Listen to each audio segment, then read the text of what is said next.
everyone, and welcome to Italy. And it is time to go racing here at Monza on the oval. We're going left as we do in America, but today is a special day, Finian, and we are just a couple races away from the start of the chase for the 2018 Nathan Young Designs Truck Series. I'm Kyle Heyer here with Finian DeCuna. And Finian, we got here, started a little bit late today. I was dealing with some audio issues. I had a cable die on me, and I don't have a whole lot of backups. But we're getting gridded up, and while we're gridding, Finian, why don't you give us the rundown of the current point situation with 3 races remaining until the chase? Well, I could definitely say Paul Ross has a commanding lead over the rest of the field. Behind him is Levi Zielinski, Peter Short, Matt Hackathorn, Todd Smith, Johnny Thomas, Eric Mickey, Chuck Sweeting, Michael Whitley, Thomas Morris, Chad Brown, Kurt Crum, rounding out your top 12. And the top 12 are the guys who are going to qualify for the chase based on points, nothing else.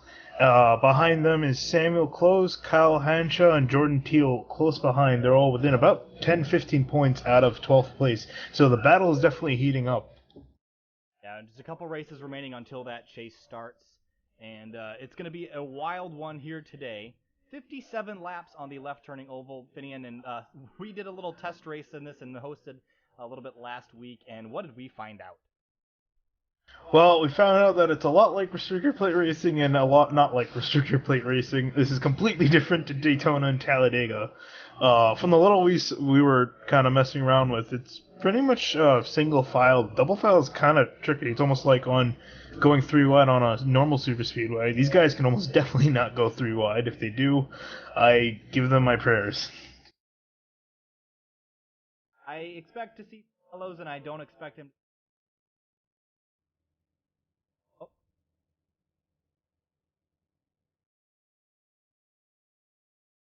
Alright, sorry about that, working with some microphone issues. As I was saying, Finian, I expect the cautions to be rampant tonight, and I also expect the death out there for a lot of these drivers tonight. Survival is going to be key, so I hope everybody makes. Alright, cars are rolling off. And there is a lot of them here tonight. One of the biggest grids we've seen in a while. Yeah, 29 trucks are on the grid for tonight. And look at the banking here. This is absolutely crazy stuff.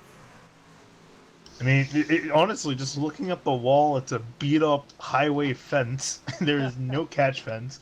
There's a giant grass banking on the infield, so if you crash, you will... If this was real, you would die. And you can definitely see why they don't use the oval anymore. Yeah, this place is very dangerous. You can see the guardrails just start and end whenever they want to, which is a little bit scary. I'm just going to check one thing before we go to green, so we'll be right back in about 10 seconds here.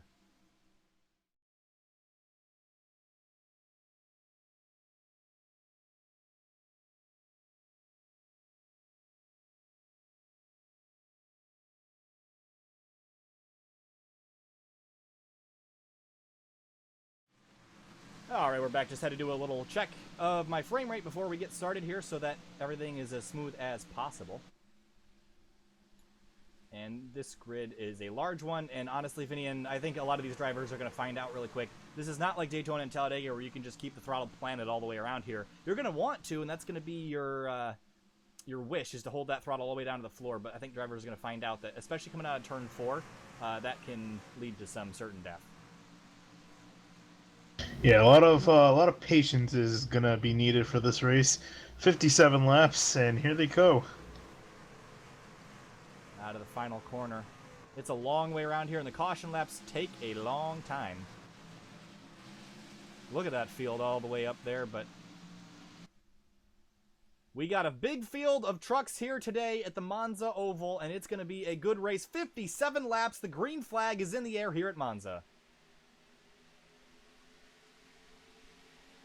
Alrighty, looks like we'll let the ticker settle out here. It's kind of going a little bit crazy here. Already Levi Zielinski in the 59 jumping out to an early lead and getting singled out pretty quick. Yeah, it's going to change though in a lap and a half as everyone's going to draft back up and you're going to see them fanning out too wide already. You can see all the drivers. It's hard to get a good camera angle here. Finian did a great job getting the angles that will help us see the race here, but it's tricky with so many trees on the inside of the track to get good views of this, so I think we're going to miss a lot of the action that happens here today. towards the rear as we're watching this race up for the front. Ooh, car on the wall. Oh, we got one going off. Ooh, oh, that's Travis Bennett, already gone. That's going to be it, I think, for Travis Bennett. Oh, we got Levi Zielinski up front. We got action. Zielinski's blocking into the corner. Sparks flying everywhere. This is going to be so hard to follow all the action here. We'll stay on this for now, and maybe we'll get a look at Travis Bennett here in a minute. Yeah, I saw these guys entering turn 1, and notably with turn 1 here is there's a giant bump, and these trucks will literally get airborne as they go into the banking. See Jordan Teal looking for the lead. He's going to go down to the bottom and take that spot away, but he's not quite clear. Levi Zielinski fighting back on the high side. The banking is extremely progressive here. Not a lot on the bottom, and there's a lot of it up top. So all sorts of places to run here if you can do it without sliding off the racetrack. I gotta say, great job by these guys so far. Nice and clean. I mean, I don't think we made it 2 laps without crashing, so these guys have done a great job so far. And the pace laps here are long, so we hope they keep it this green, because it will be a long night if we start to get a little bit too racy. So Travis Bennett was an early victim of the wall here. And we'll go back and check that at the end of the race. We don't want to pull away from this too much. You see Levi Zielinski pulling out a line here. Right on board with the chopper from above, chasing him down the straightaway, 195 miles an hour. Look at Zielinski, and that's Jordan Teal side by side heading into turn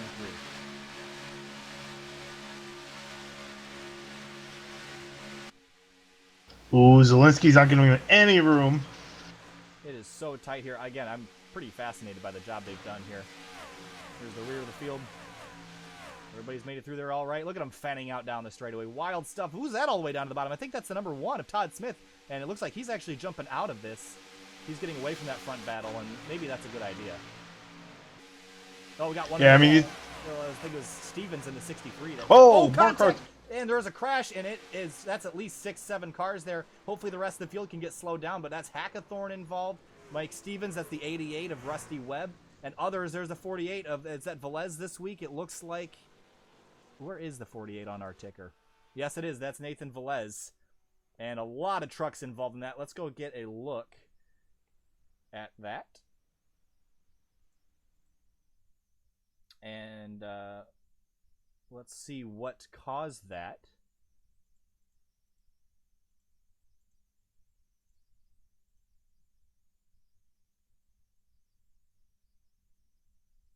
All right, so we're trying to get a good angle of this. Here's going down the front straightaway here. Let's look from high above on the blimp. Maybe that's not. Maybe the chopper's a better spot here. The 1 dropped out of this mess. And then we're looking at the 63 of Stevens. Stevens got into the wall. Did it start in front of him? Oh, yeah. He and the 94 got together and just collected everybody. And wow, the 88 of Rusty Webb went for a couple flips up and over. But Finian, that just goes to show you how quickly things can go from being fine to being not fine. Yeah, I think Stevens is just trying to get away from the wall, and he didn't expect Whitley to be there. And unfortunately, he turned him around, and everyone behind him got piled up. And notably, Paul Ross got involved in that, and his truck is definitely done. He was smoking all down the backstretch. Yeah, looking from high above, you can see all the trucks in pit lane. That's 1, 2, 3, 4, 5, 6, 7, 8, 9 trucks are off the track, and one of those is Travis Bennett at 65 that was involved in that. I think it was lap 1 or 2 incident off in turn 4 there. Kind of did what I did the other day. Got a little bit loose out of turn 4 and up into the, basically, I would call it the wall, but it's really just a grassy infield area, and there's a nice chain link fence in there to feast on your bumper.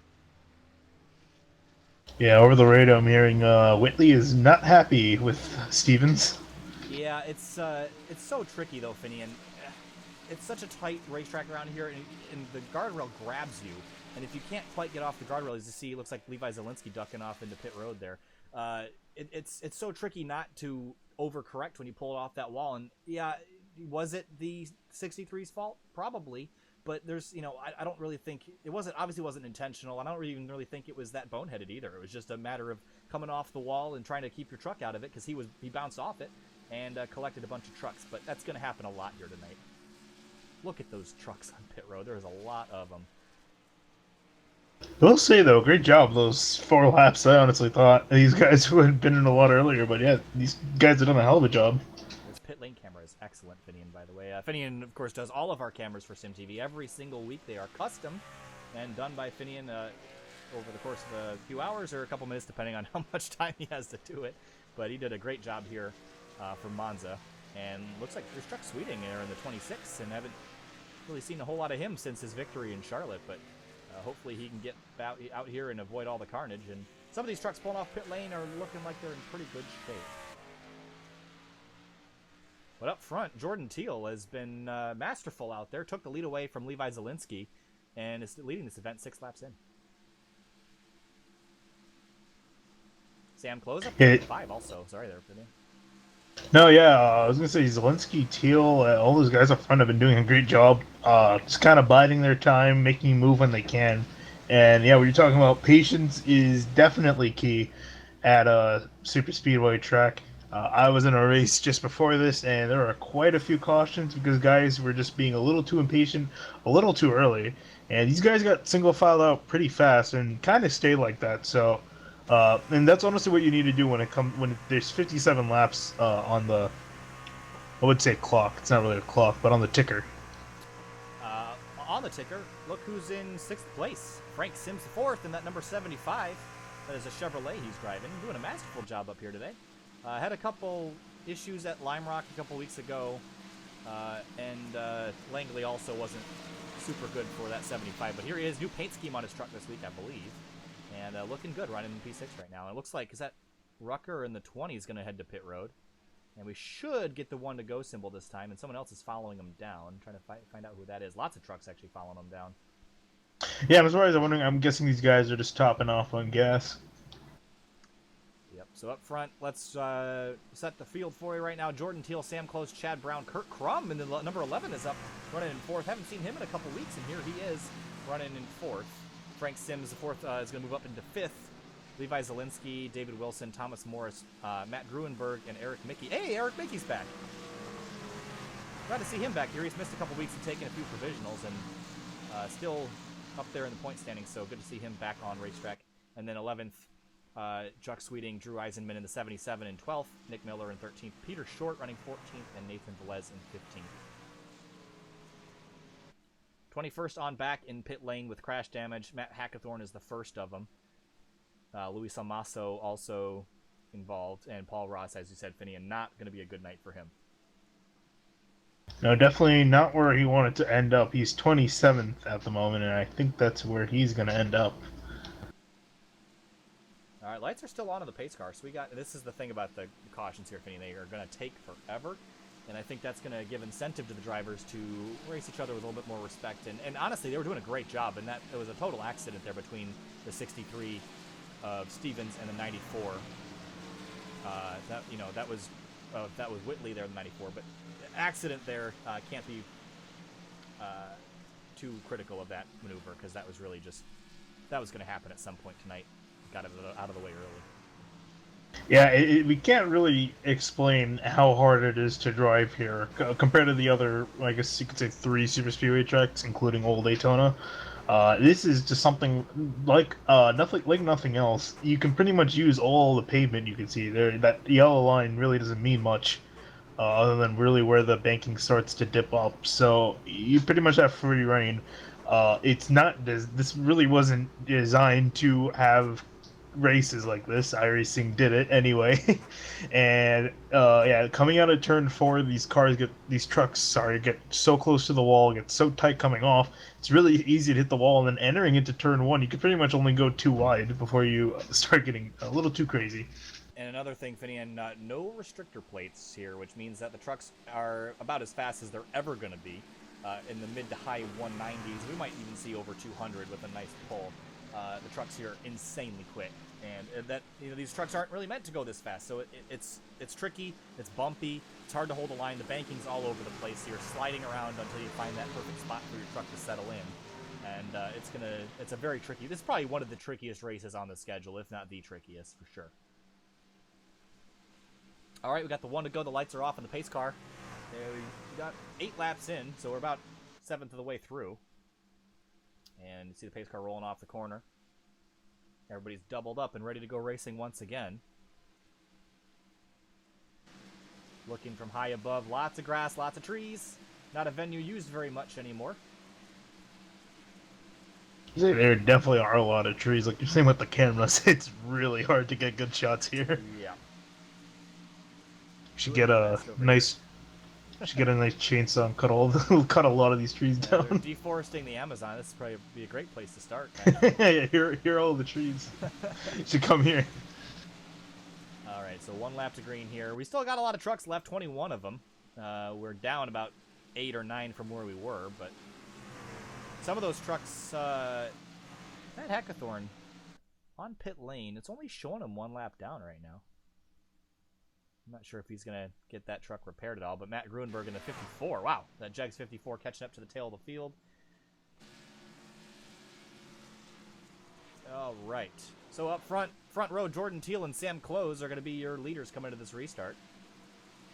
All right, Finian, if you could choose a lane, what do you think, top or bottom? I gotta go with the top. It seems to be the smoothest, and you really can pull some really impressive runs out there. All right, so the pace car is going to pull off, and the green flag is back in the air here at Monza, and it'll be lap 9 when they cross the stripe. They're going to funnel down into turn 1. It looks like everybody being a little bit more conservative this time through. Sam Close tucking in right behind Jordan Teal in the 33, and Crum in the 11. Also there, he's going to poke out to the inside, but tuck back in line. Oh, the 87, Richard Hines got air back there. Bouncing off a bump on the bottom. And towards the rear, Nathan Velez is in a battle back here with some damaged race cars, but they'll probably be a little bit off the pace. But back out front, Levi Zielinski went to pit road, and he's sitting there in 5th. And he's been extremely competitive so far here this weekend, and looking real racy here tonight. Speaking of racing, here comes Kurt Crum up the inside. He's got help from the 64, Chad Brown, pushing him to the inside. But where are you going to go once you get to this jump? To the inside goes Crum down to the bottom. Can he hold it down there, though? Ooh, that's a sketchy line on the exit of the corner. Side by side for the lead. Out of turn 2. Will Crum get the advantage? Let's go to Chopper Cam. Down the back straightaway. A little bit of side draft. A push from the 64. There it is. Teal still got a couple inches, but there goes Crum to the lead. We got to watch the car sliding up mid-corner. Yeah, only thing is, can he clear him coming out of the turn? I think Teal might have it here. Oh, wow. There goes the... Oh! Oh, man. There goes Chad Brown. Did he save it? He did not. Oh. He's going to need a medic. Oh, yeah. He's definitely... Or 10. In trouble, and he is off track, and the caution is out again for the second time today. Let's go take a look at it, see what happened here. The 64, Chad Brown, off the corner, just got loose, Finian, and oh my, wow, that was a spectacular accident. Let's get another angle here, Finian, and I did this the other day. Tell us about this situation. Yeah, I mean, it's just, like I said, this thing really was not designed for this type of racing, so you just have open guardrails just sticking out of the wall, and he hit it at 180 miles an hour. Oh my goodness. Yeah, so, I mean, when you're coming out of the corner here, though, Finian, it's so tricky to keep that car, let's go right on the nose here, this is going to hurt, but he was following Kurt Crum here, and just, is it too much throttle, or is it just a bad line? Like, what causes that scenario? I think, honestly, it's just really this surface is so bumpy, and it just knocks the car up in the air, and by doing so, you just lose a lot of the grip that you have on the tires. So the back end, everything starts to wiggle around. You can see almost all the cars, especially on the inside line, they're just all wiggling around, trying to get for grip. And unfortunately, got too loose and went to the inside, hit the wall, and that's all she wrote. Yeah, and this is just an unfortunate scenario for that number 64. And as soon as he hit that wall, that was night over for him.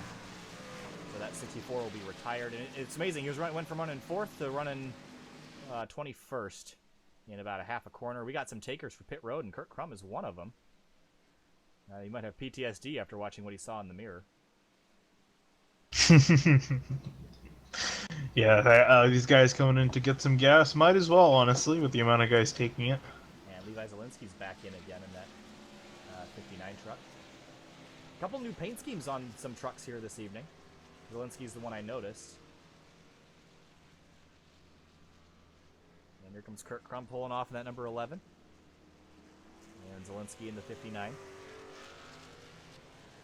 Peter Short's back there, still in good shape. Andrew Rucker's got some damage. It's a little loose coming out of the pits. Chuck Sweeting's back there taking his time, and I think this is a smart decision by the 26 of Chuck Sweeting to kind of remain in the game by just staying out of the wrecks, and so far it's worked out for him. Only running 15th right now, but I think that is going to be better and better as we start eliminating drivers. Yeah, honestly, just sitting in the back, biding our time is really a good strategy because we're definitely going to have another caution at some point. And that's not saying that these guys are bad drivers, it's just that the track is really difficult to drive, especially in a pack. And with the amount of guys going, if we can go almost 50 laps clean, that would be extremely impressive. But most likely not. So you might as well, stay in the back, ride it out, let the wrecks happen, and slowly work your way up the field. Another guy I want to take note of is Peter Short in that 22. Also taking care of his ride here tonight and looking pretty good.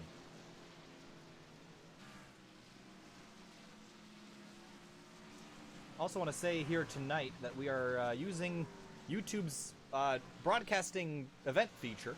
And so a little bit different streaming strategy for us, which is why it took me a little bit longer to get set up. But I want to thank everybody watching in chat. And James Duke said in the chat, I love getting more damage on pit road than I did in the wreck. And so I guess he's not very happy with some guys. But,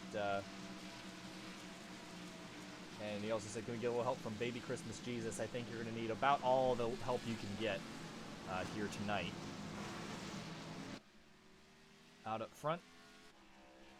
There's James Duke back out on track in the 76, and that truck is beat up. All right, I think we got 2 laps left in this caution period.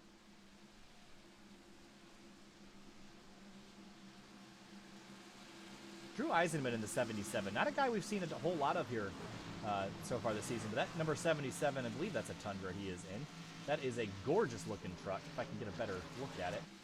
It's hard to get a good look here. Yep, it is a Tundra. That is a gorgeous paint scheme he's got on there. Is that Alpine Stars? I believe it is.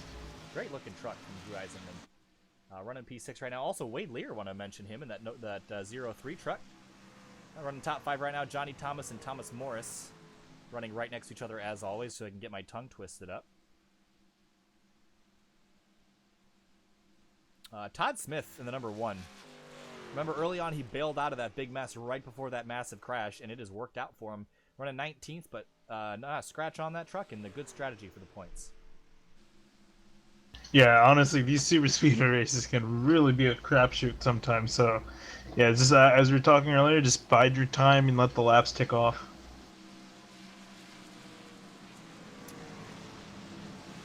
All right, if you're watching here on YouTube tonight, on Friday night, at about 10:30, we have the Chester Bennington Memorial 250 at Talladega. That's the Drive for Suicide Prevention Series.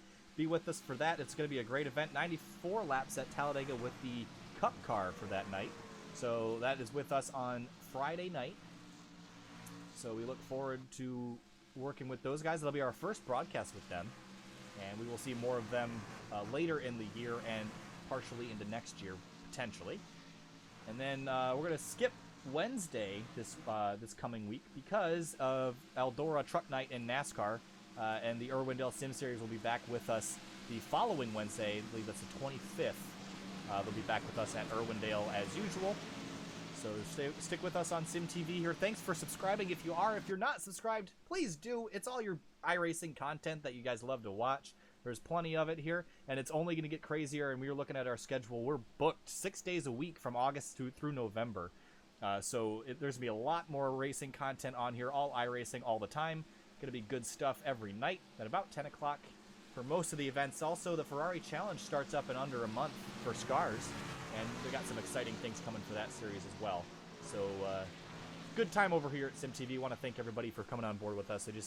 We just breached 100 subscribers about a week and a half ago, and that's a small number for a growing channel like us, but considering we started from ground zero back in February, we've come a very, very long way. So thanks to everybody for sticking with us here on SimTV. We just got the 1 to green symbol. Finian, it's been one heck of a ride so far. Yeah, definitely. It's amazing because we've had to turn people down, sadly, because we didn't have enough time in our schedules to accommodate them. But yeah, we've come a long way Yeah, we're full-time since we college started students throughout the rest of 5 the months year, ago. so we can't take on too much because we have to actually pass our classes. So the fall is going to be interesting for sure. But yeah, as I was saying, Finian, it's been one heck of a ride with these guys. We've come a very long way. I really wish I didn't delete that tape-delayed Audi Cup broadcast. That was our first one because it was so bad. Would have been funny to look back on, but it's been one heck of a ride. And a couple months later, we're doing truck races every weekend. It's looking pretty good here. Custom ticker, everything. It's a good time.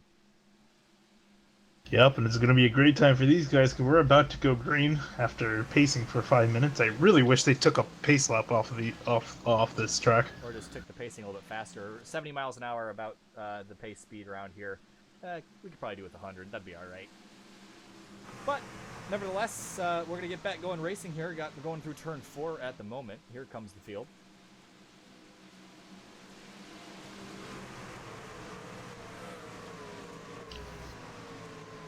It's a lot smaller than it was when we started.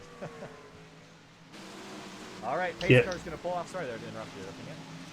I was going to say some lives have been claimed and some more are probably also going to be claimed, but here we go, green flag. Green flag is back in the air, and Jordan Field jumps out again. Good restart that time for the 33. Are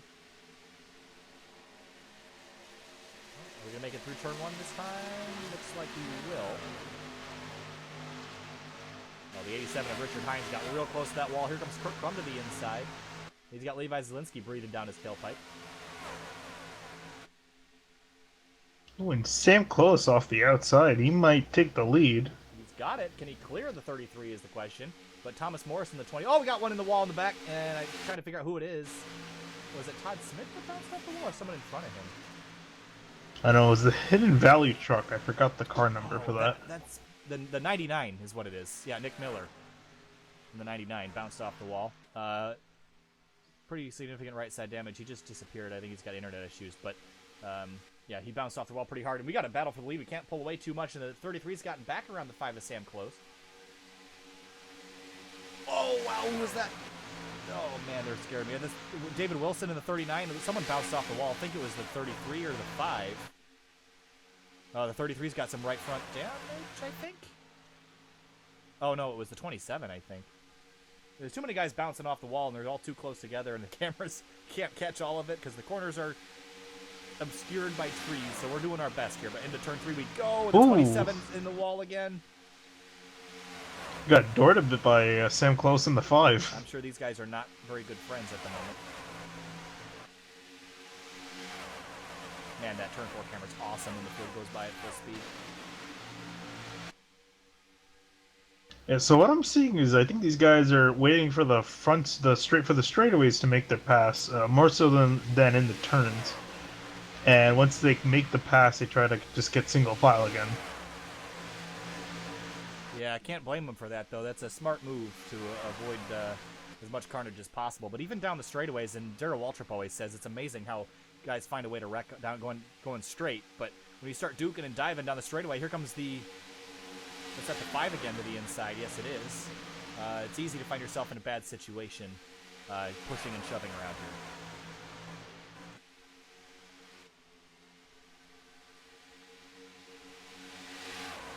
For the lead, side by side out of turn 4. That's a little bit sketchy, but looks like they're going to do it. And Thomas Morris is just lurking here. And look at Johnny Thomas in the 83, also in this grouping. Oh, we're getting really racy up here now. Here comes Kurt Crum all the way down to the bottom. Got one loose. That's Richard Hines in the 87. Can he hold on to it? He saves it. He does. An incredible save by the 87. Oh, he's still kind of crashing. Can he hold on to it? Yeah. Going to be out of the draft, but I think this might just be a safe place for a little while. Yeah, I'm sure he'll get back up there in no time, honestly. Ooh, looking back at it, he had a little help from Frank Sims the 4th, I think. Little RG Bargy. Kurt Crum is making his way forward here. He's moved up a couple spots since the restart.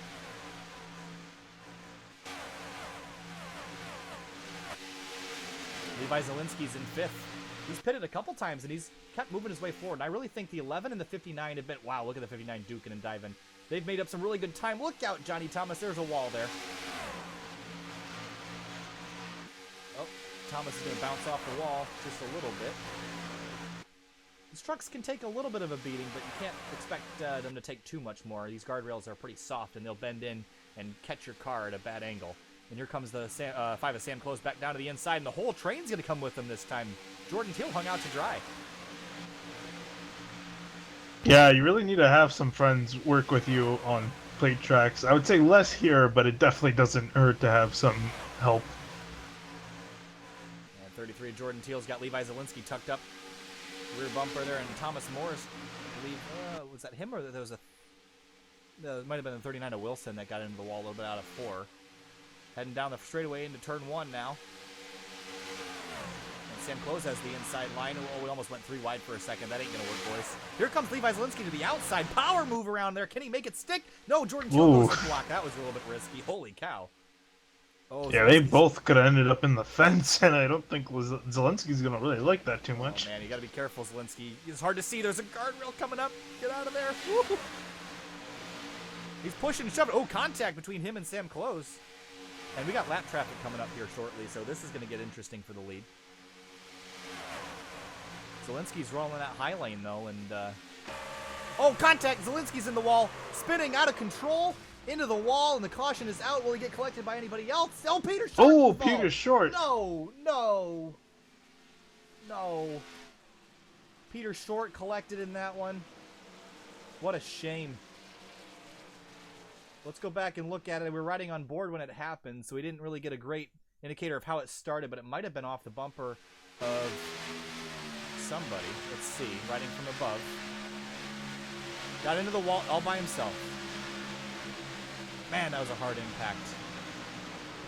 Oh, Peter Short had nowhere to go. Let's go back and ride on board with Peter Short and just see how this how it looked from his view. If I can find him on the ticker here. Let's see. There he is. Let's ride on board with the 22. Yeah,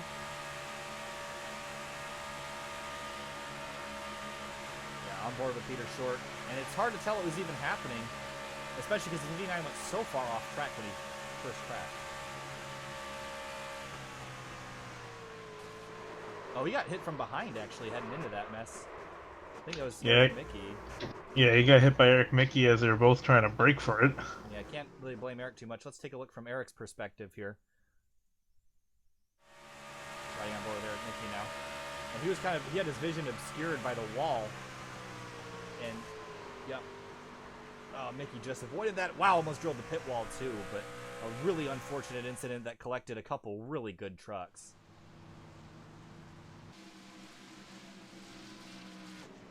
And Zielinski was one of the ones I was sure was going to have a shot to win here tonight as the field heads down on the pit lane.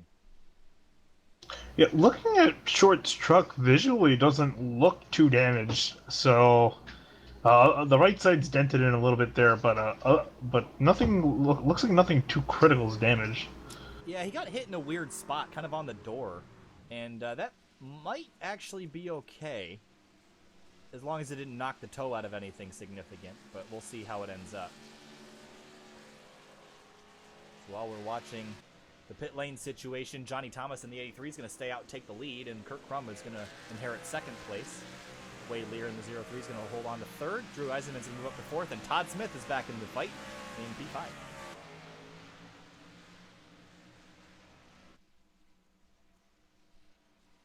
Yeah, we were talking about biding your time. He's back up there after dropping back earlier on, so it seemed to pay off a little bit. But we're almost halfway through this race, actually. It's actually going quicker than I thought. I mean, the laps really do tick off pretty quick once you get rolling. But 22 laps in.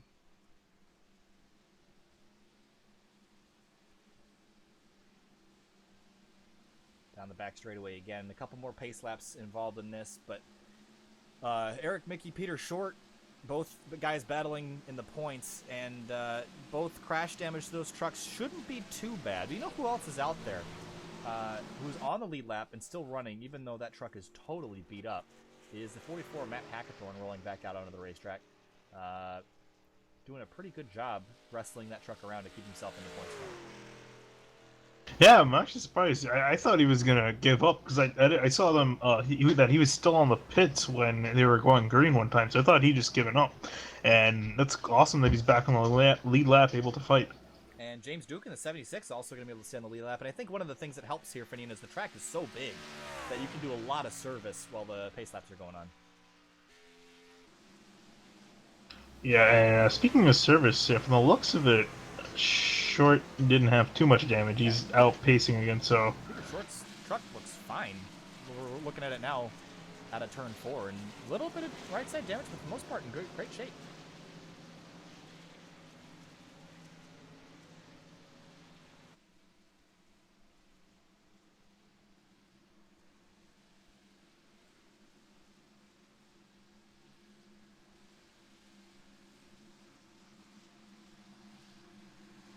Alright, so Johnny Thomas in that 83 is going to inherit the lead after this. Got the Barstool Sports? Barstool Sports? The Barstool Sports Chevrolet up front. Say that 10 times fast. Yeah, it's not as bad as saying G-Day. Oh, man. Well, apparently the other day in the Irwindale broadcast, I thought JD was pronounced G-Day, and I said it like 8 times before I got corrected, so that was a mistake that I wish to not repeat next time we're out with those guys.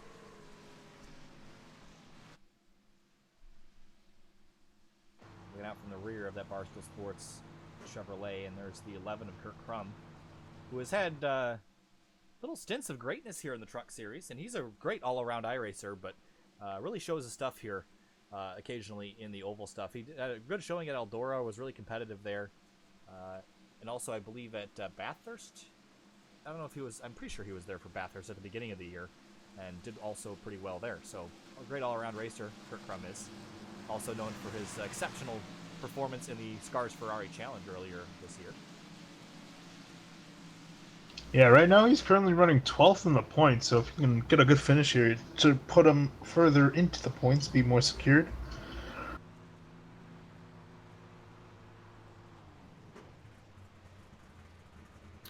Here is a night to talk about for Johnny Thomas. I know we got a long way to go, but started 23rd right now, and he is in first. So he has kept himself, he bounced off the wall a few times, but he's kept himself out of trouble and is running in P1 right now. And a good advancement through the field. That was only about 5 or 6 spots away from dead last, and somehow navigated his way up front. I can actually top that. Okay. In third place, Wade Lear, he started 29th and is up to third.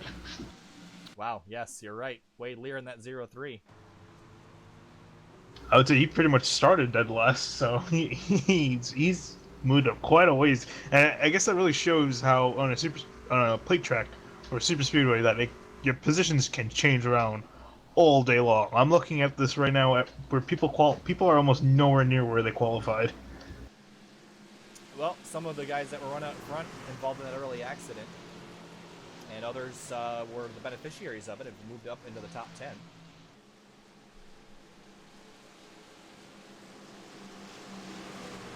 And looking at this right now, we are down to 20 trucks from 28 that took the green flag. Yeah, I'm seeing 19 rolling around on track right now. And Nick Miller in the 99 is off track. Oh, there he is. He's popping back. He was having internet issues earlier. That's why I was having trouble grabbing him after his back straightaway escapade. But down the back straightaway, the pace car has turned its lights off, which means the next time we get back around to the start-finish line, that green flag will drop again. And one of the features I would like to add to this ticker that I've added to our other more conventional ticker is the number of cautions would be really helpful in an event like this. So I might add that to somewhere on the ticker for next week. Whoa, okay, Andrew Rucker had a little... Yeah, I heard the crash sound. Yeah, on my end, he did about a 50-degree nose up and grinded like a skateboard on the guardrail for about 30 seconds. Yeah, he definitely hit that, and I mean, that guardrail is extremely dangerous. Gotta love the internet, juts man. out of nowhere. Gotta love the internet. Look at the banking over there in turn 4 as we watch the field round the corner. Yeah, it makes me wonder who in their right mind thought this was safe for Grand Prix cars to race on. Well, they only used it for a little while, so I think they decided against it. But Johnny Thomas and Kurt Crum are the kings of the Coliseum right now. And we're heading back to green flag, and that 83 is going to bring him back down.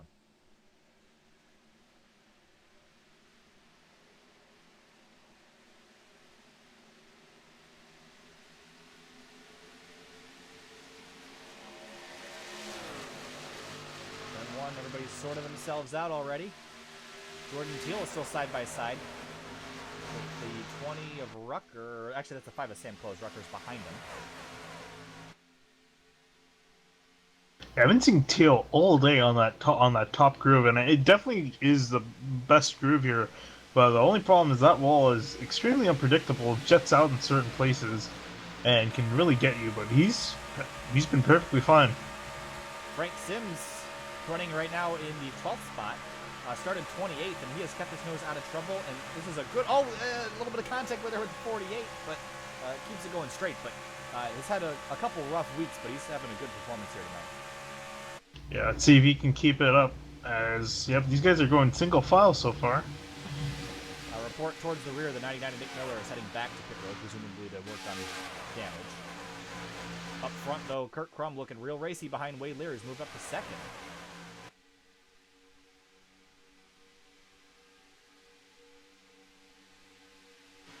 Down the back straightaway, these guys are rolling. Yeah, I was waiting for someone to make a move, and there he goes, Eric Mickey, who we have not talked about all night. Started in the back, and he's slowly moving his way up front. Eric Mickey started 19th, running 8th right now, but he's moving himself forward. Oh, a little bit loose there off of turn 4, but he held on to it. And you see right in front of him riding on board with the 6 car right now, but in front, lots of duking and jiving and sliding for the spots in front of him. Jordan Teal and Sam Close get side-by-side contact with Jordan Teal. Sam Close is down on the apron. Can he hold on to it? Yes. Wow, that was a really, really sketchy moment. Yeah, he clipped some grass down there too, so I'm amazed he was able to get straightened out and going again. He's still in this pack. He's got a lot of ground to make up, but could be a lot worse. The 5 and the 33 have bounced off each other a couple of times tonight. And look who's right behind him, Peter Short. Rebounding after being involved in a lax accident. He's showing himself that he is really competitive even after being involved in a collision.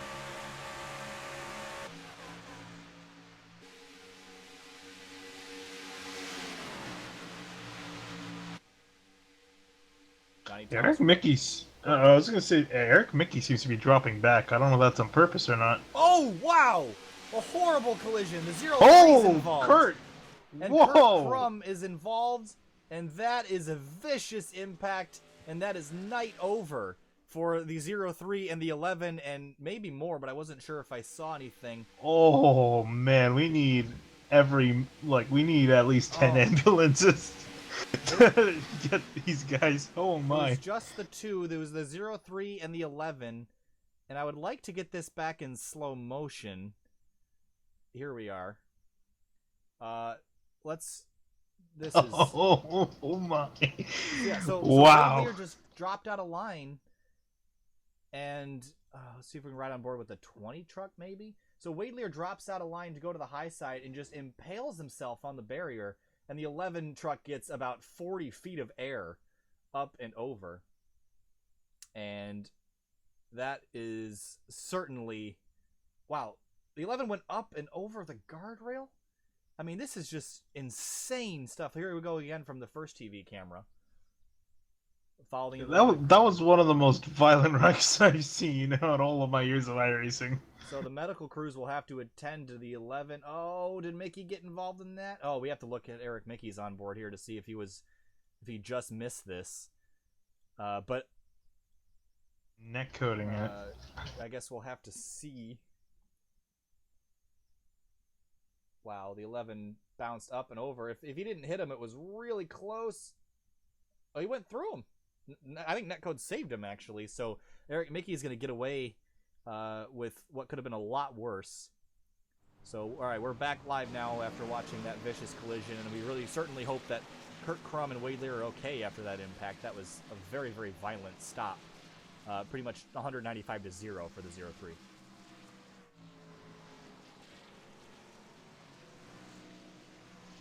Yeah, I've been talking about it, that wall. Yeah. Well, we knew it was going to happen, and we knew when it happened it wasn't going to be pretty. The collisions at Monza here are pretty much never minor, let's say that.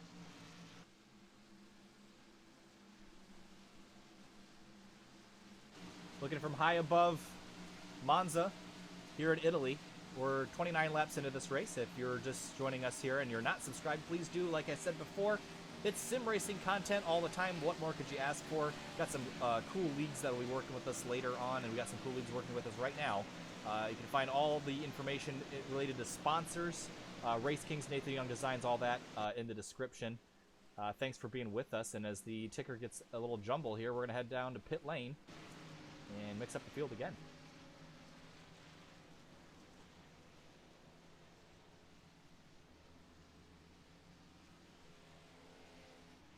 Johnny Thomas is rolling off pit lane right now in the 83. There's a 77 of Drew Eisenman having a good night.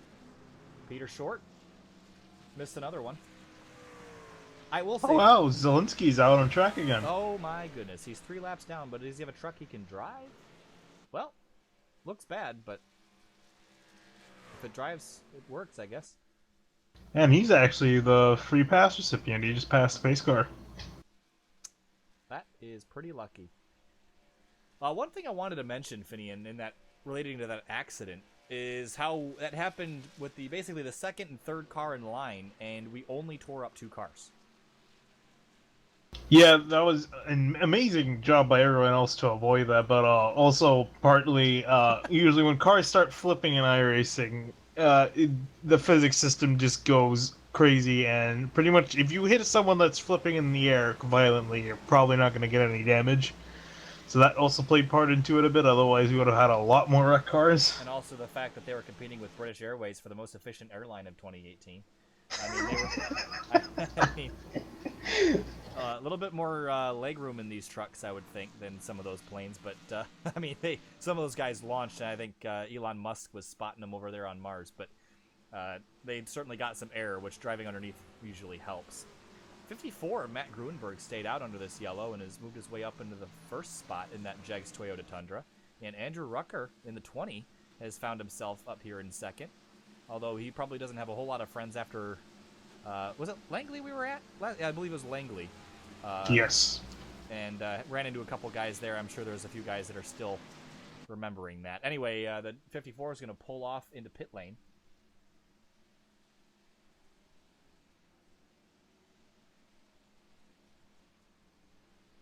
And Rutger is going to inherit the lead here, and Jordan Teal is going to start outside of him.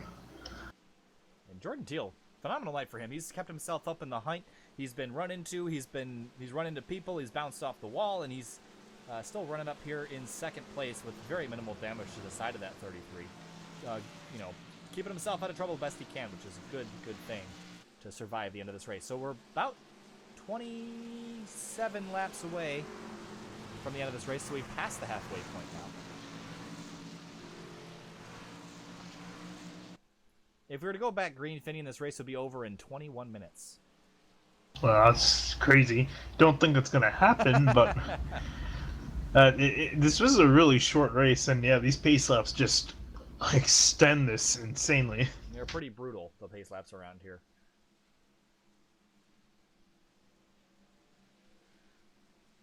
Down the back straightaway again for the 31st time.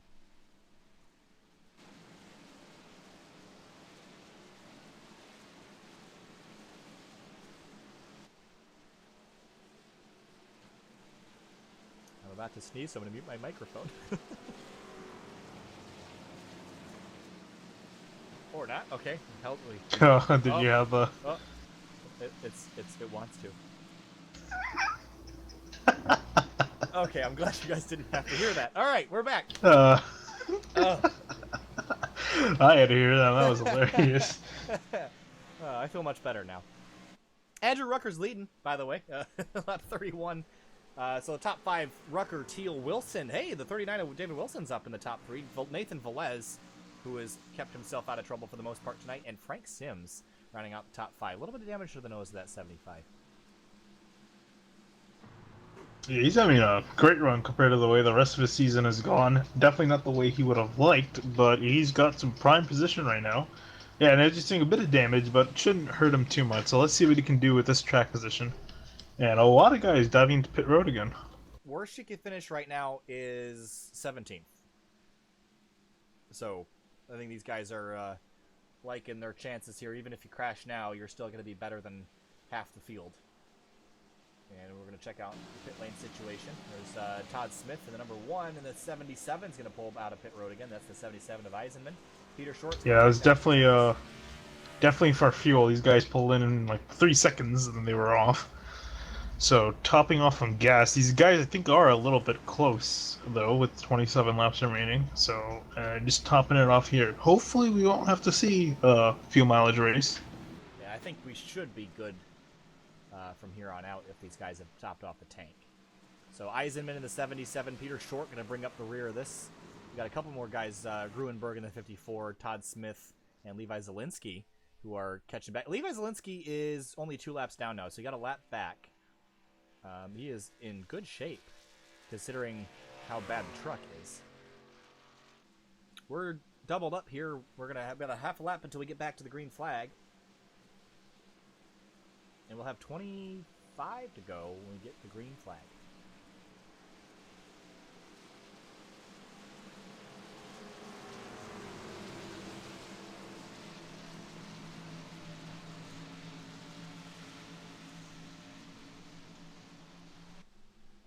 Sorry, I'm typing. I'm answering a message here on Discord.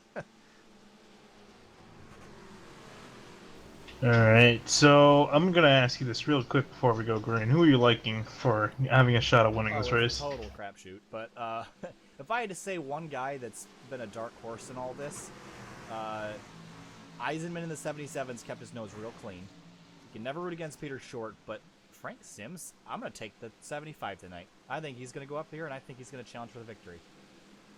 Alright, I'm going to be boring and take the obvious one. I say the 33. He's just been really dominant, seems to know how to drive this track, and I think he's got the best shot at winning. All right. Green flag back in the air here at Monza. 25 laps to go. Rucker clears him, but Rucker's got some right front damage, so his truck might not be as quick in the lead. That's some of these other trucks. Oh, Teal sideways. Oh, are they going to be able to hold on to it? Wow. Oh, no, there goes. Oh, 39. Oh, Wilson. Caution is out, up and over. And that's going to be probably night over for the 39. Let's go take a look at that and see where that all started. And I have a feeling that at least one of these guys isn't going to be too thrilled. So, well, let's ride on board with the 39 truck, if I can find him. A lot of trucks here on the ticker. There we go. Right on board.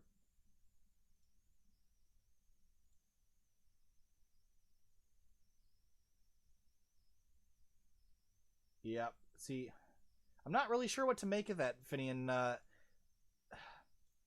You know, the guys just... Did Teal move over on him, or 39 not...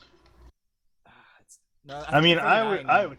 Yeah, I would say the 33 really didn't have much to go with. He was already kind of up against the wall. And, you know, going on a restart, you can kind of go a little bit lower. So I think the 39 could have given him a little bit more room there. I think he was just trying to avoid the bump, which I can't entirely blame him for. But, yeah, I think he just could have given a little bit more room. Yeah, and unfortunately, one of the cars that was collected in that was the 77 of Drew Eisenman, who I just mentioned. I jinxed him. I just mentioned how clean of a race he was having. Here it is on the replay for you. I'm glad you started jinxing people and not me. Yep. Transferred over the curse. There's nowhere for him to go. And his motor blew, so that is night over for the 77. What a shame.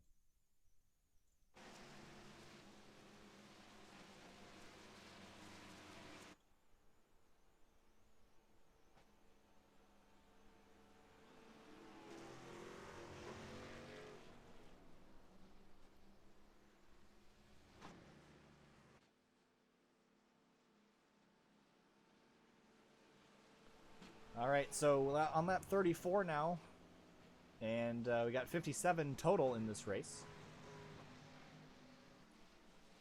And Rucker, Velez, Johnny Thomas, and Frank Sims running, and Chuck Sweeting. Hey, there's the 26 truck has been spotted in the top 5 again. Been a while since we've seen him back up here after his victory in Charlotte. Liberty number 26 Chevrolet running good tonight.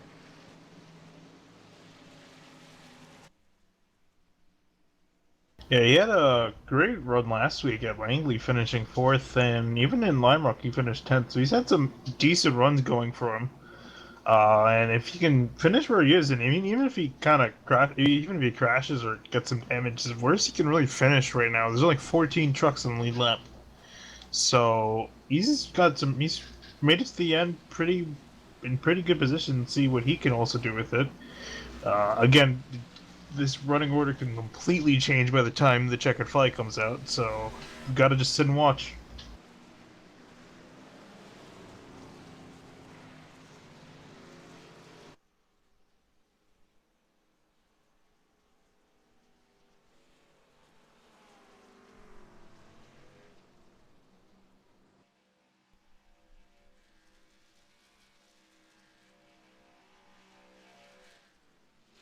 All right. For those watching on YouTube, I am hearing from Andrew Mickey that I am not being able to be heard right now, which is interesting because I am seeing everything fine in Discord, so I'm not really sure what is up with that. So, if any, you might have been on your own this entire time.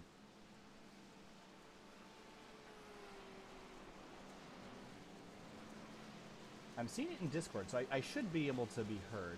Yeah, I'm checking right now. I'm hearing you. Oh, I can hear you, but it's really quiet. Oh, okay, well, I can fix that.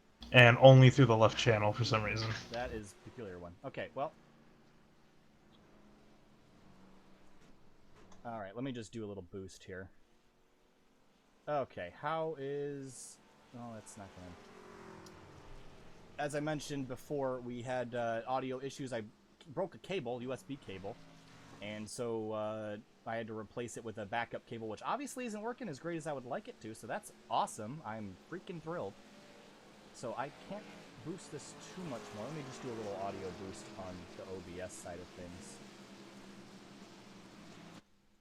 Okay.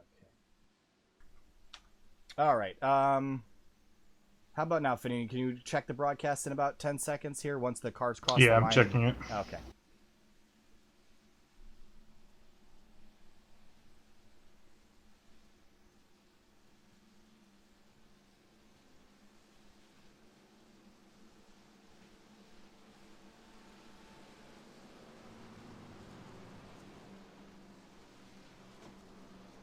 Yeah, that sounds better. Okay, well. If you could boost it a little bit more, I would say do it. A boost. Let's do that. Okay. Hopefully that'll help everybody. Sorry about that if you haven't been hearing me this whole time. Again, what I was explaining was we had a cable failure over here on my end, and I had to replace it with a backup cable, and that backup cable sucks. So I'm super not happy. I'll have to get a replacement as soon as possible. But I apologize if you haven't been hearing me this whole time. I have been talking. Apparently I've just been super quiet. So I think, let's see if... let's see. Okay, I should be... Yeah, apparently I'm only on the left channel too, which doesn't make any sense. Yeah, I don't know. All right, well, we're just going to... I blame technology. We're going to have to work on it, but... Technical gremlins, we're used to it here at SimTV. Happened a lot, so...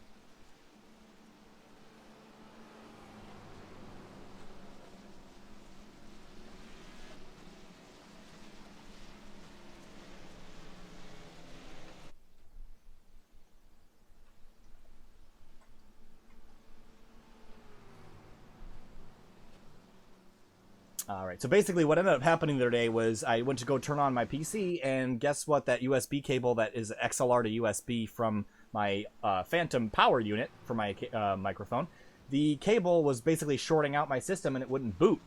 So that is why I had to replace it, and it's not... now I have an XLR to 3.5mm jack, which is not an ideal scenario for anything. Doesn't work very good. It's just a band-aid fix till I can get a new cable shipped in, but...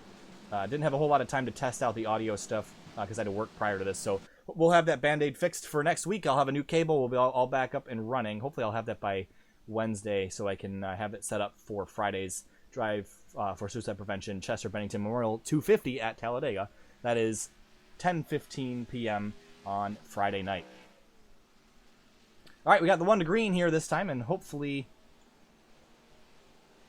Okay, so... Andrew Mickey was the one that alerted me to that, so we want to give him a shout-out over there from Sim Championship Racing Series. I'm only on the left channel, too. No idea why that's a thing. That doesn't make any sense. Yeah, you sound perfectly fine on my end. That's why I had no clue that this was even an issue. Well, I'm just a little bit surprised because everywhere I've checked seems to be working just fine. You know what? Actually, but the right channel's working. I'm looking at my audio situation right now. The right channel is working. It's just a lot quieter than the left. So I still don't know why that's the case. I wonder if I change this to mono. If that. Oh, let's see if that helps. I'll do a check. Yeah, about midway down the back straightaway, give me a check. That should help with the channel situation. Don't really need stereo audio, but that will help the dead channel work better. All right. So we're coming back to the green flag after too long of me not being able to be heard. So I'm here, folks. Sorry about that. Hopefully Finian can check on this and confirm that we are back in business. And we can get back to green, and I can commentate effectively for the rest of this night. Yeah, it did not fix it. Didn't fix it. Okay, because now it's showing that it's working on both channels here. So why that's not working, no idea. Well, I can at least hear you in my left ear perfectly fine, so we're gonna have to work with it. Yep, sorry for your left ear, folks. Trying to think if there's anything else I can do on this end. Well, unfortunately, you can't do much because we're about to go green. Yep. Okay. Well, you know what? I might have just discovered a volume adjustment here that also helps. So... Okay, well, we're coming back to the green flag here. Green flag is back in the air, and Andrew Rucker is going to lead him back to the green. 20 laps to go.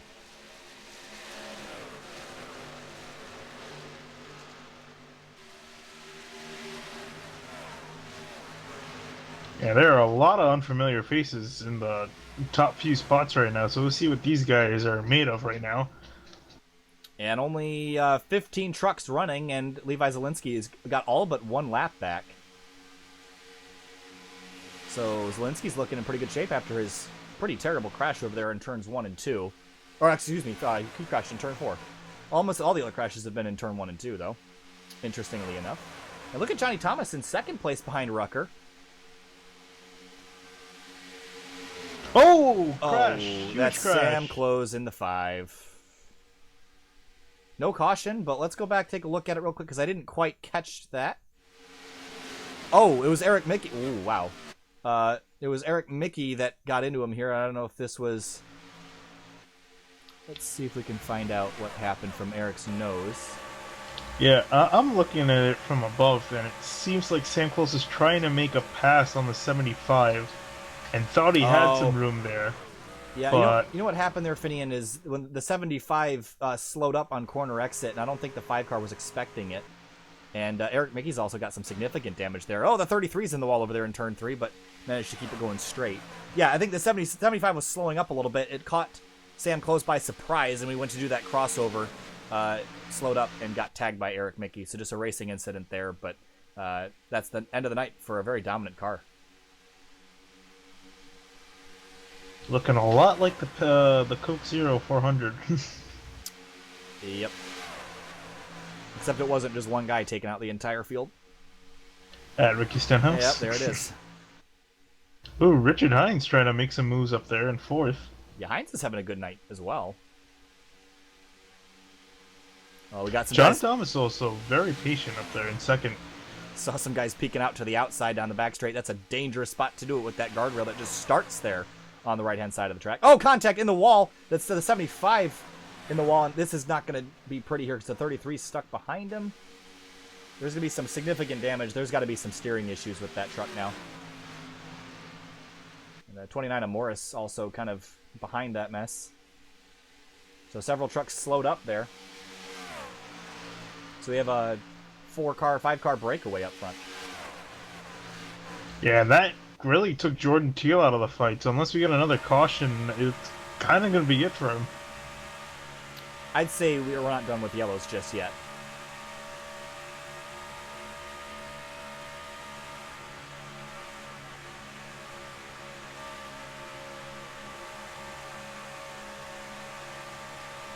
Riding on board now with the 87 of Richard Hines, making his way through turn 4 behind the leading 4 cars of Rucker, Thomas, Velez, and Sweeting.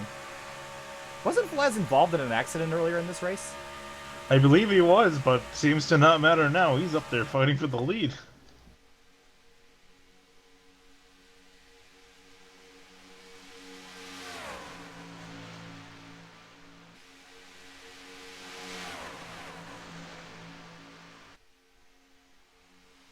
And for the lead, he will fight. We have a... Oh, I can see an OBS that right channel isn't working. I don't know how that's supposed to fix that, but let me just mess around with it a little bit as we keep going. Down the back straightaway, we still got that 5-truck... Well, actually, now it's a 6-truck breakaway. Peter Short has found his way into this as well. Yep, and these guys are definitely going to be the class of the field here. And I'm guessing what they're going to do now is just kind of ride this out until the end and then start making the big passes. Yeah, I think so too. And I finally got that right channel working, so everybody should have me in that right channel now too. I won't have you check until the yellow Finian, but I think we're good. I just downmixed it to mono instead of using stereo, because not really much of a point in having stereo here in this microphone. So should hear me in both sides of your ears now. Sorry about that, folks. Audio issues, missed down a cable tonight. All right, we're closing in. Finian on 15 laps to go. And we got a battle for lead. Look at Sweeting ducking to the outside. He's in the grass there just a little bit. And Jordan Teal behind him all the way back here with Grunberg, and Morris was in the grass also just a little bit. Yeah, I wonder if he was just trying to back out of it and just wait. Just, kind of bide his time back there. But, yeah, he's might just be tagging on for the ride. And I was just checking in. Yep, everything's working fine now. Okay. And it looks like I just got confirmation from Andrew Mickey. Thank you to Finian and Andrew for checking in on that for me. Okay, we're back in business. Hopefully I'm loud enough that you can hear me well. Richard Hines up there, scrape on the wall just a tad, but here comes Peter Short now. Okay, well, it took me 44 laps to get everything sorted out, but we're finally good. Better now than ever. Well, I'd rather have my original cable, but it almost fried my $1,000 PC, so I'm glad I figured out I was panicking because I thought I had a power supply failure. So it took me about a half an hour to diagnose what it was, but got it all sorted. It's just I'm angry. All right, and noting from behind, it seems Jordan Teal, Matt Gernberg, and Thomas Morse are catching the lead pack by 0.5 a lap.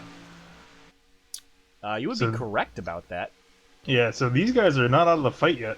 Oh, Richard Hines looking to the inside of Velez, but he's going to think better of it, tuck back in line. This front group has pretty much gotten organized now, besides Hines trying to stir things up here. 13 laps to go. And we're winding down. This is when you got to start making moves, because once the cautions start flying, it takes long enough to get these yellows done. So, oh, you see Rucker blocking. Oh, they're making moves, all right. Oh, Hines wants that spot from Velez. Oh, Rucker is using the mirror quite a bit now. Yeah, you gotta be very careful when you're trying to make blocks, though. If you time it just a little bit off, you're gonna get turned around and into the wall. Looking back now from the leader, Rucker gets pushed down to the inside just a little bit. And that trailing group is catching up.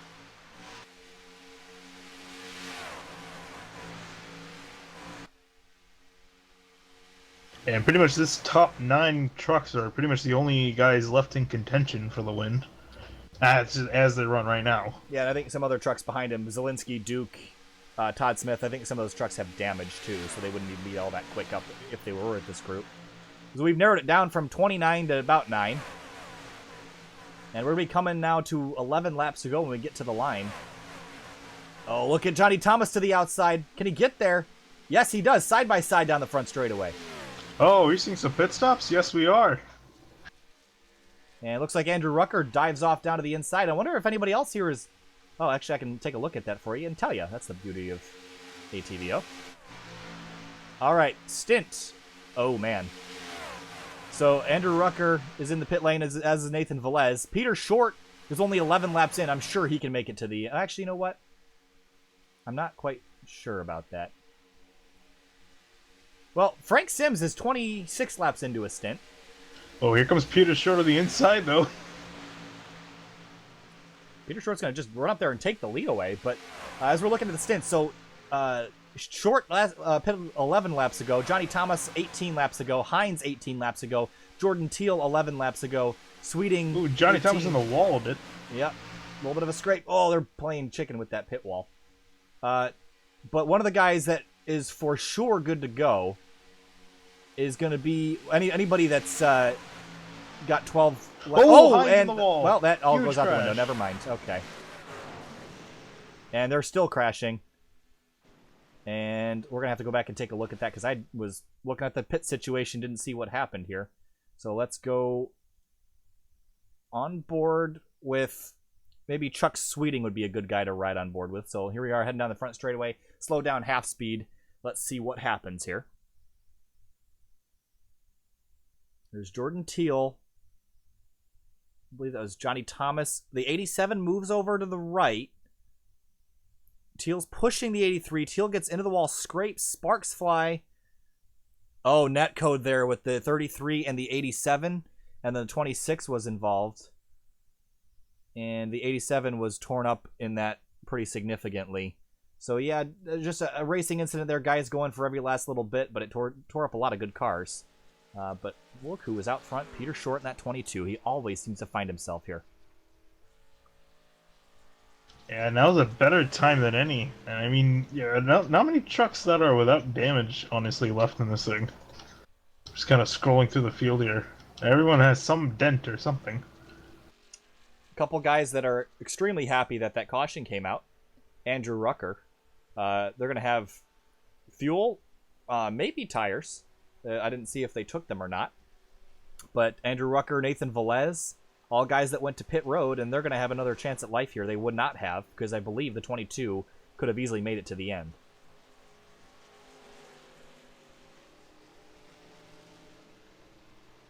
Levi Zielinski is out there just battling around with that torn-up 59 truck. I mean, we got to give him big props for just muscling that destroyed truck around for as long as he has. And he's going to make up even more positions now, so there are 10 guys running on the track left and that are on the lead lap, and Zielinski's going to pass Sweeting and Hines, and he's going to finish 11, so, you know, not the best days, but points-wise, you know, good recovery. Well, considering a lot of guys were taken out early in this one, notables like Eric Mickey, Sam Close, Kurt Crum, Wade Lear, Matt Hackathorn, Paul Ross, Travis Bennett, a lot of these good trucks got taken out early, and it's really making this a survival of the fittest kind of event. And by the fittest, I mean the luckiest.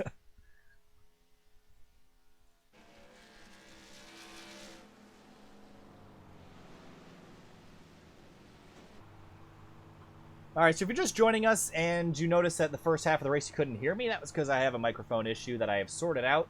Broke a cable over the week and had to get a replacement, and it wasn't all that great.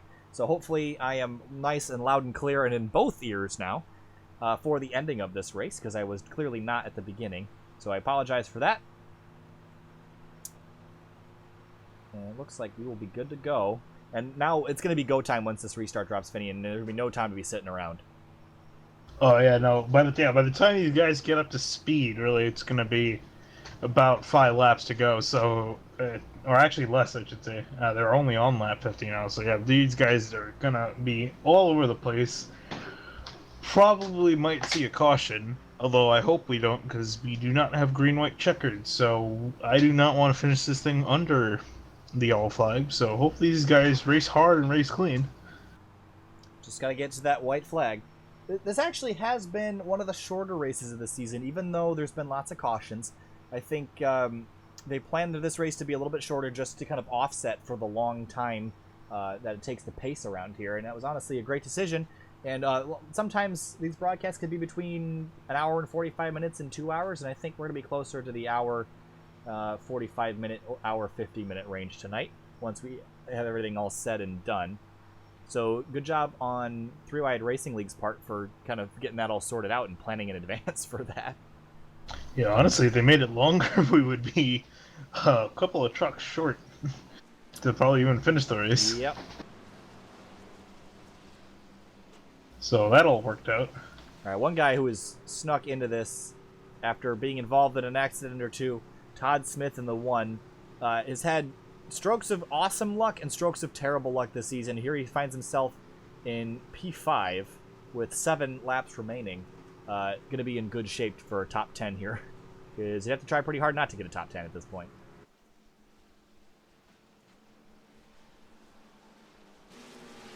Alright, so while these guys have been pacing, I've been looking through the point standings, and out of only besides the top 2 drivers, none of the rest of the guys have a win on the lead lap. So, well, I think that there's a good shot for these guys to get a first win here.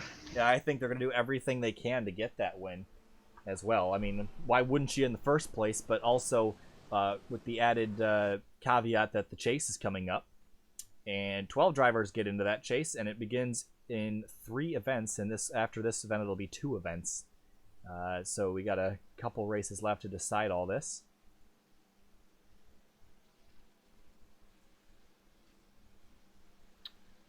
And we should get the 1 to go next time by, which will leave us with 5 laps remaining in this race. And I can guarantee you that there's going to be some expert moves pulled on this restart. Also, the 33 of Jordan Teal out here, damaged truck, but has been one of the quickest here tonight, and even after that damage, found his way back up into the group that was leading the race. He was very aggressive early, and I expect that to kind of continue here towards the end to get himself back up in the front where he belongs after this night.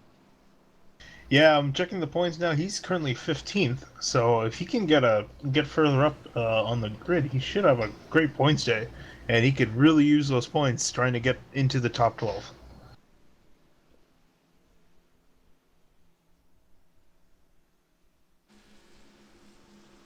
All right, so let's keep an eye on the pace car here and see if those lights turn off this time by.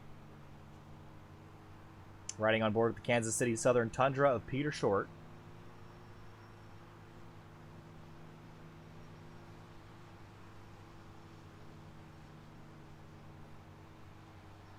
All right, here's the start-finish line. Will we see the lights go off? Yes, we will. We will come to green with 5 laps remaining.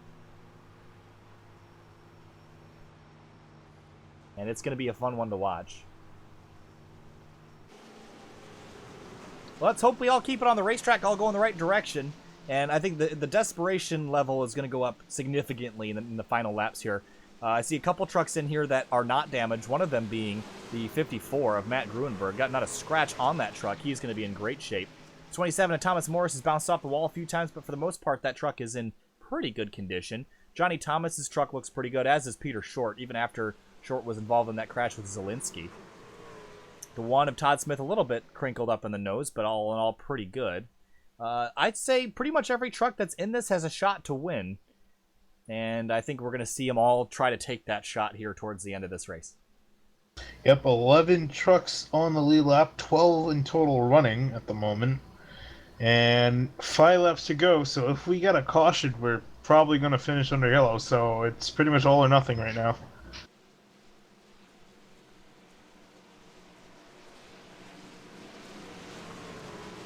I think you're right, Finney. I think that's going to be the issue, is the desperation level is going to rise so much that these guys know when the caution comes out, the field is frozen, the race is over. So what I think is going to happen is these guys are going to purposely race way too hard at the beginning of this little stint here just to try to get themselves in position for that yellow, but I think that is going to cause the yellow when that happens. So I guess we'll see. We're going to need a lot of give and take for this. I think it's all take from here on out. Field is about a third of what it was at the beginning of the race. Out of turn 4, the pace car, that rough RT12, is going to peel itself off. And the 22 of Peter Short in the Kansas City Southern Tundra is going to lead him down to the green flag. 5 laps to go remaining here at the Autodromo Nazionale Monza. I am terrible at an Italian accent. I'm sorry for even trying that. I was impressed that you tried to pronounce that. I saw the sign on the bridge and went for it. Shouldn't have. Green flag's back in the air. Short's going to get that lead, but the 83 is still there. Oh, contact, and that's it. That's it. Race should be over at that point. Todd Smith in the wall. Let's go back quickly, take a look at what caused that here. Did you just get loot? Oh, hold on, I have to go back a little bit farther to find exactly what happened here. Self-spin. All right, let's go on the chopper cam here. Let's follow the one truck.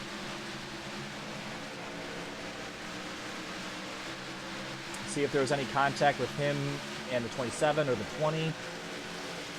Nope, just self-spun it into the wall and collects up. Net codes through pretty much everybody else, but that is going to be probably, I don't want to call it too soon here, but I'm going to guesstimate that that is probably the end of this event. Yep, and Cameron Rich just said it on the race channel, and I'm going to say it now. That was a very anticlimactic way to end that race. Yep, and I just got the ticker off right now because the way Todd Smith reset it put him at the top of it, and clearly he's not there, so give it a second, and we'll be looking at your finishing order here in just a second. All right, here it is. There's your finishing order. Peter Short in the 22 should win this race. I'm pretty sure we're not going back green. Yeah, I think that's race over. Peter Short running first. Johnny Thomas in second. Matt Gruenberg third. Thomas Morris, Andrew Rucker, Nathan Velez, Frank Sims with a great 7th place top 10 finish. James Duke rebounded for 8th place. Jordan Teal in 9th, Chuck Sweeting in 10th, and Todd Smith will pull off 11th. I mean, Peter Short, where did he come from?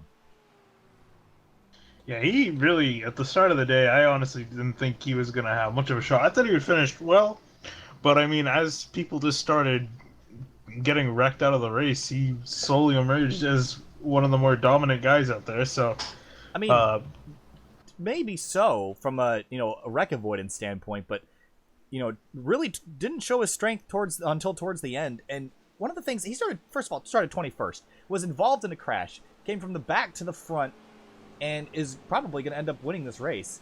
And remember a couple weeks ago at Lime Rock Park, he lapped everybody but one driver and won the race there at a road course. He's won on the dirt, I believe, too. I have to go back. I can't remember all the finishing from earlier, but he is just such a good all-around driver. Showed tonight that he can do this weird plate racing, super speedway kind of scenario. A phenomenal showing by Peter Short. This is a championship run by this 22 team. Yeah, and I think definitely if this finish here will put him in second, at least in second place in the points. I don't think he'll be able to catch Paul Ross in first. But yeah, just an excellent job by him. And here's a little fun factoid. Other than Andrew Rucker in 5th, none of the top 8 started in the top 15. That is a phenomenal stat. Thank you, Larry. Yeah, I'll go through it right now from first. The starting positions from first on back: 21st, 23rd, 18th, 22nd, 3rd, 25th, 28th, and 17th. So.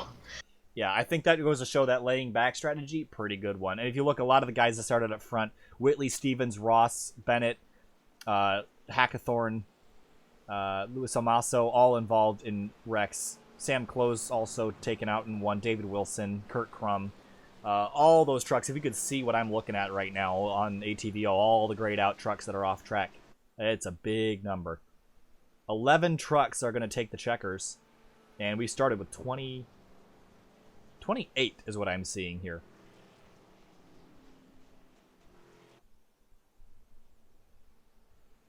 But, Finney, what was the points differential between the 22 and the 18 heading into this race?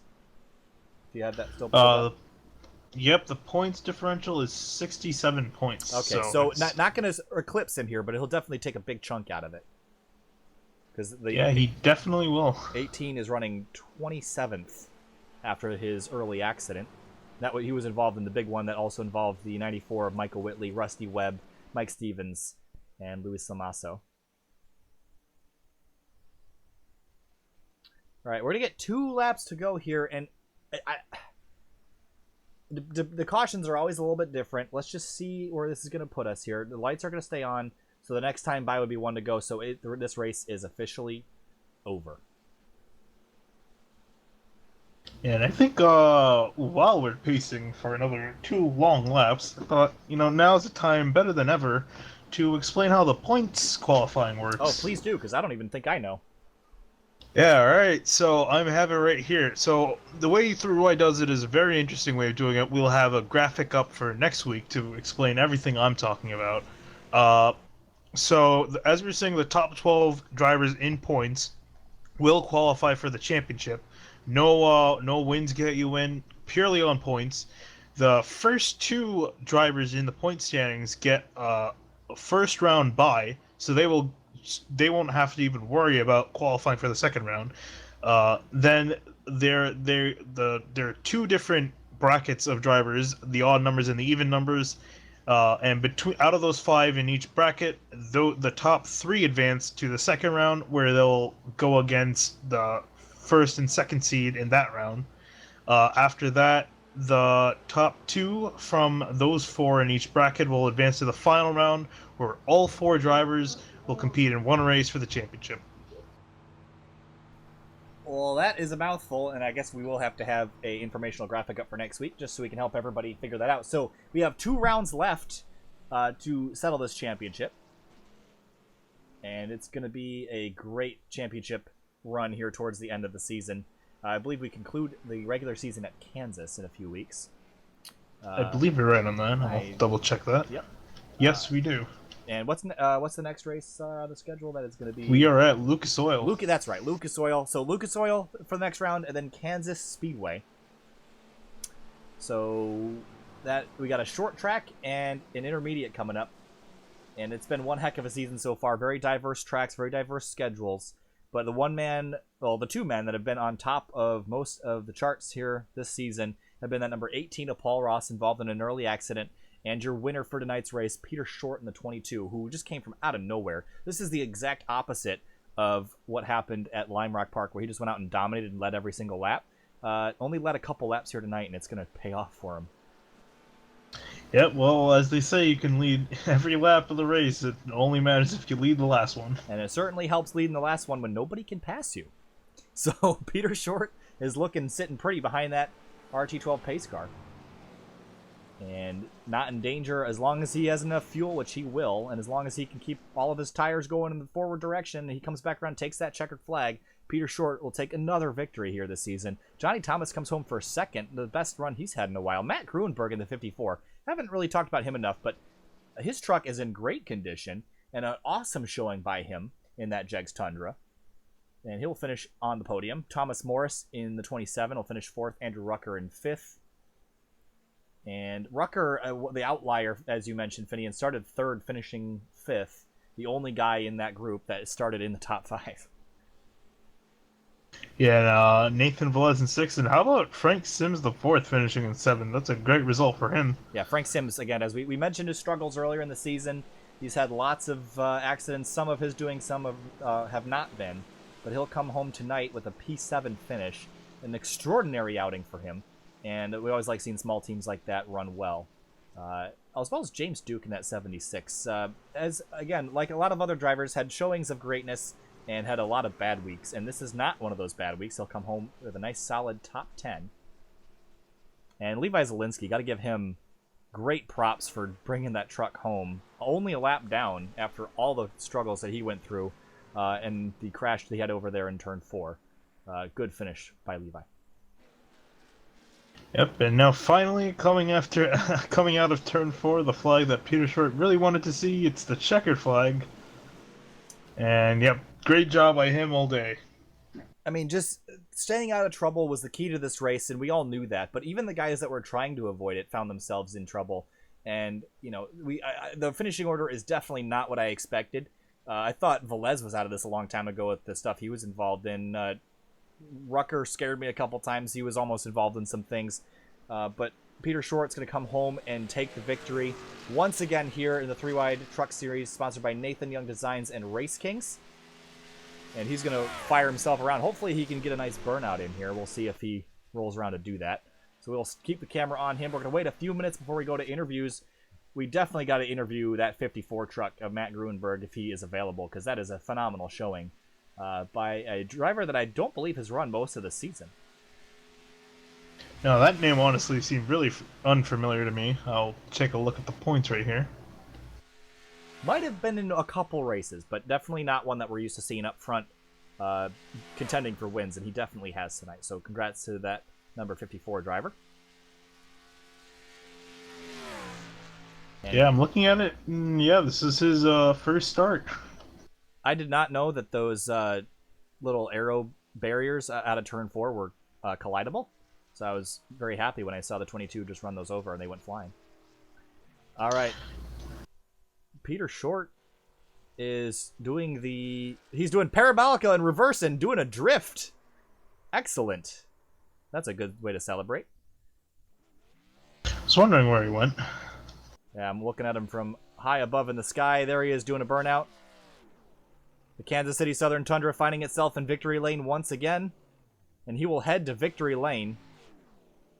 Trying to get those tires to light up. Well, thanks for sticking with us on a technologically issued stream here tonight. Again, I apologize for basically not being able to be heard for the entire first half of the race. But glad we got all those issues sorted out. Thanks for sticking with us through all that. And congratulations to Peter Short. We're going to jump to break for a few minutes.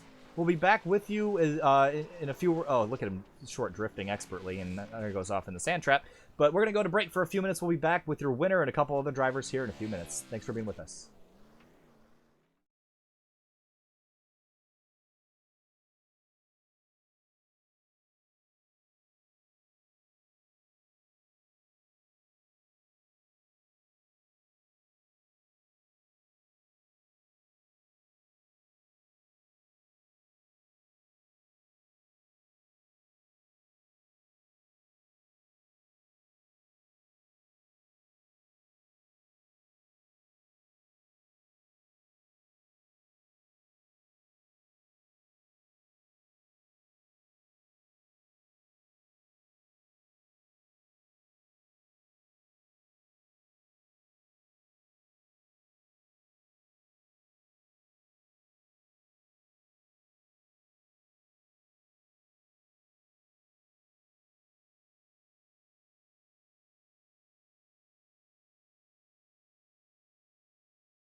All right, Peter.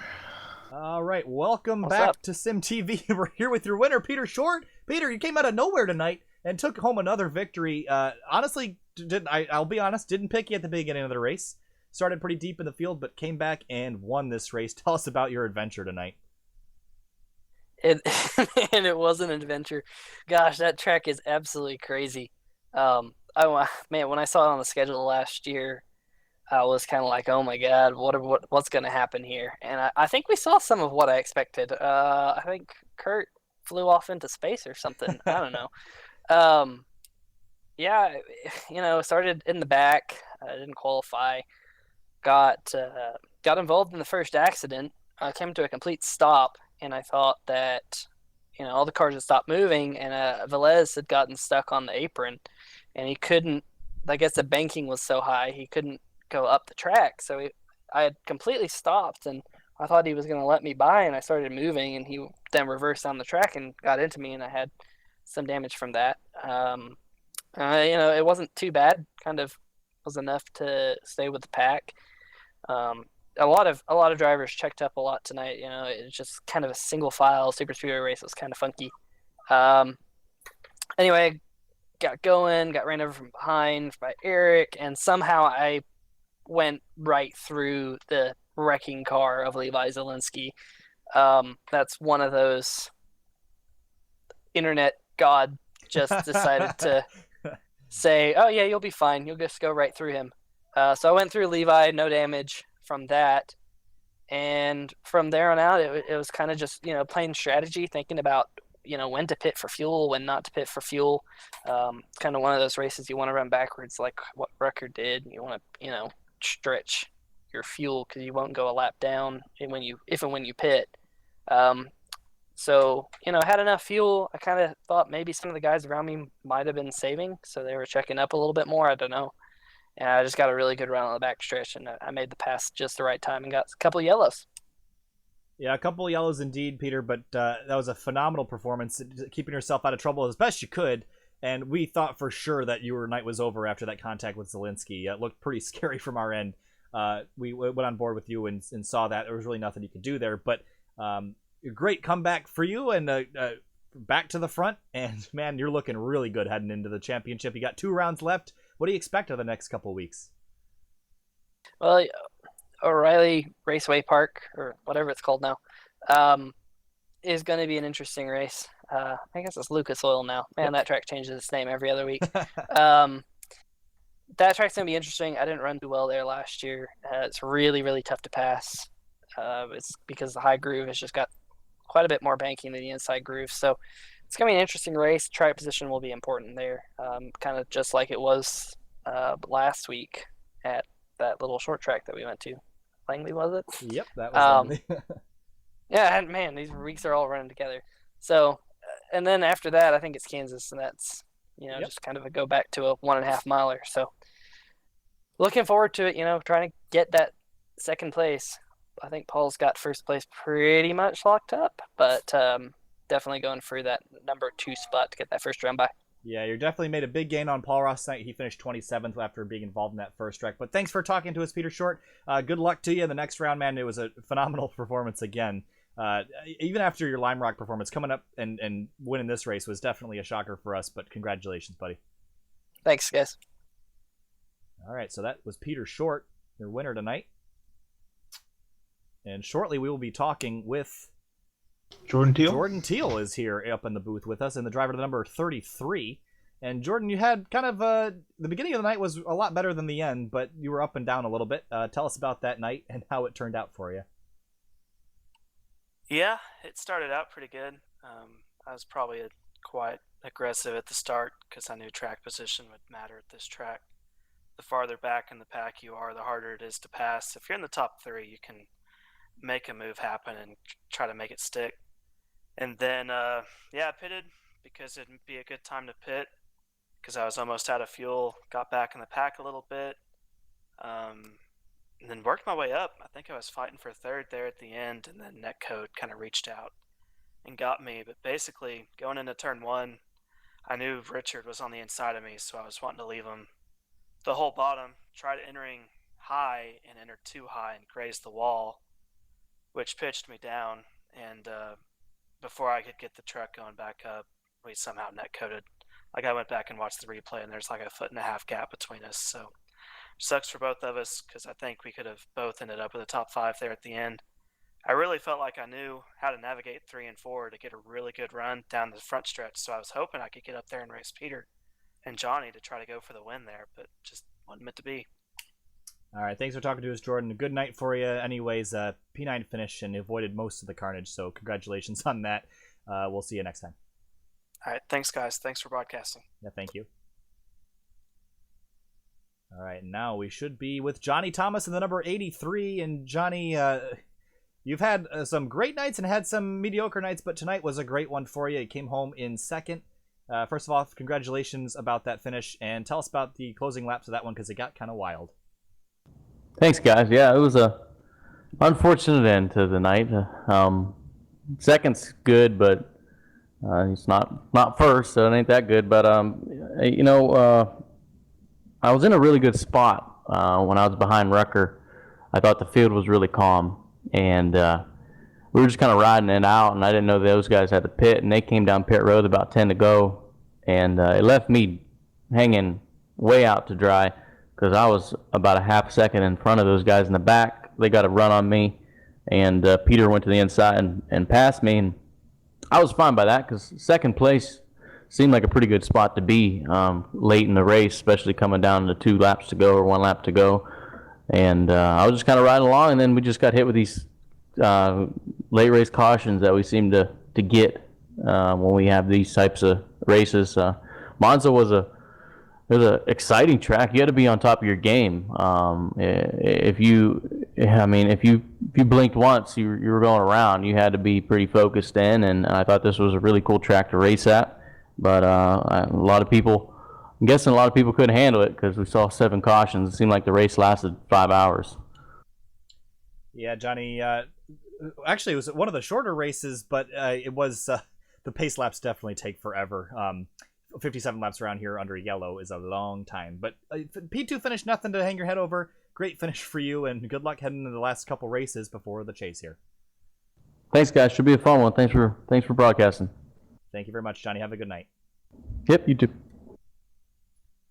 All right, with that, we will conclude the interviews for tonight. Finian, that was a wild one out there. Saw lots of carnage, lots of cars in the wall, but at the end of the night, Peter Short again comes out on top. Yep, and that's really going to help in the points as they just got updated for me. So Peter Short's now 37 points behind Paul Ross and 7 points clear of Levi Zielinski, who didn't have the best of nights. Looking on back for the battle for 12th position, Chad Brown's currently in 12th, with Samuel Coles 1 point behind him, and Kurt Crum and Nathan Velez tied 3 points behind Chad Brown in 12th. So the battle is heating up for the last remaining spots in the chase. Yeah, that bubble spot's going to have to be something we're watching, and I would love to get a live points grid running during the next couple races. I'm going to be working hard on that throughout the week. So hopefully, I'm not going to promise anything because that is a lot of programming experience that I don't have. But we'll try to get something ready for you guys for next week. So thanks for being with us here on SimTV. We're not going to hold you guys up for too much longer. I got to go eat dinner. Thanks for Finian for being on board with me, and thank you to everybody who's watching for bearing with the technical issues. Hopefully, though, those are getting fewer and farther between, thankfully. But once in a while, you got something a little technical gremlin that'll pop up. So thanks for sticking with us. Thanks to our sponsors, Nathan Young Designs and Race Kings. You can find all those links in the video descriptions. And thanks to 3WideRacing for putting on this series. We'll be back on Friday night for the Drive for Suicide Prevention series at 10:15 p.m. That is a 94-lap race at Talladega, so be with us on Friday night. Thanks for watching.